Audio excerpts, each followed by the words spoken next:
గురుగారు, ఈ రోజు నుంచే తిరుచానూరు పద్మావతి అమ్మవారి బ్రహ్మోత్సవాలు ప్రారంభమవుతున్నాయి. ఈ సందర్భంగా అమ్మవారి పరిణయ గాథలో ఉన్నటువంటి ప్రత్యేకతలు ఏంటో తెలియజేస్తారా? ప్రతి వ్యక్తికి ఒక తేజస్సు ఉంటుంది. దేవతా రూపాలకు కూడా ఈ తేజస్సు తప్పనిసరిగా ఉండడం మనం గమనిస్తూ ఉంటాం. పురాణాలలో ఈ తేజస్సును తొలగించే సందర్భాలు కూడా కొన్ని ప్రత్యేకంగా ఏర్పడి ఉంటాయి. దుర్వాస మహర్షి శాప కారణంగా లేక దుర్వాస మహర్షి వృత్తాంతాన్ని స్మరించి ఆ కథలో ఉండే స్వరూపాన్ని మనం అవగతం చేసుకున్నట్లయితే, మహర్షి తన నివాస క్షేత్రాన్ని పాదంతో తాకినాడు అన్న కోపంతో అమ్మవారు లక్ష్మీదేవి వైకుంఠాన్ని విడిచి నడచి ఈ భూలోకానికి వచ్చి చేరే మధ్యలో తన తేజస్సు అంతా కూడా విడిచి మౌనంగా తపోక్షేత్రానికి చేరి ఉన్నది.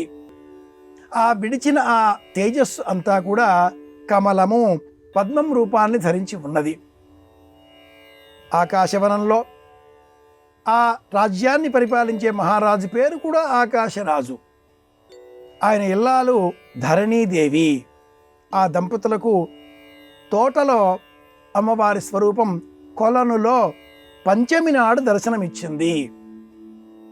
ఆ స్వరూపాన్ని వారు స్వీకరించి చిన్నారి బాలికగా పెంచి పెద్ద చేస్తూ పద్మావతి అన్న నామకరణాన్ని ఉంచి, ఈ అమ్మాయికి తగిన వరుడు ఎవరా అంటూ ఆలోచన చేయగా ఇతర వృత్తాంతాలన్నీ కూడా అలా కొనసాగుతూ వకుళమాత శ్రీనివాసుడు అని పిలిచిన అనంతరం ఆ శ్రీనివాసుడి పంపు మేరకు వకుళమాత ఆకాశరాజు వద్దకు తన పెంపుడు కుమారుడైన శ్రీనివాసుడికి ఈ పద్మావతిని ఇచ్చి వివాహం జరిపించవలసిందిగా కోరింది.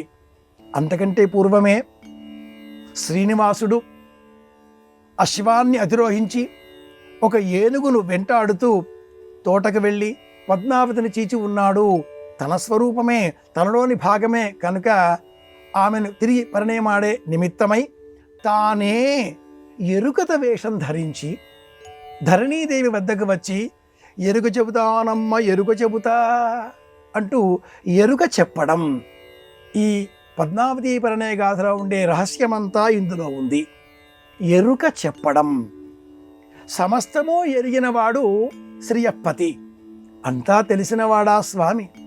అలాంటి ఆ స్వామి తన గురించి తానే చెప్పిన మధురమైన సందర్భం ఈ ఎరుకత వేషం. ఎవడా శ్రీనివాసుడు?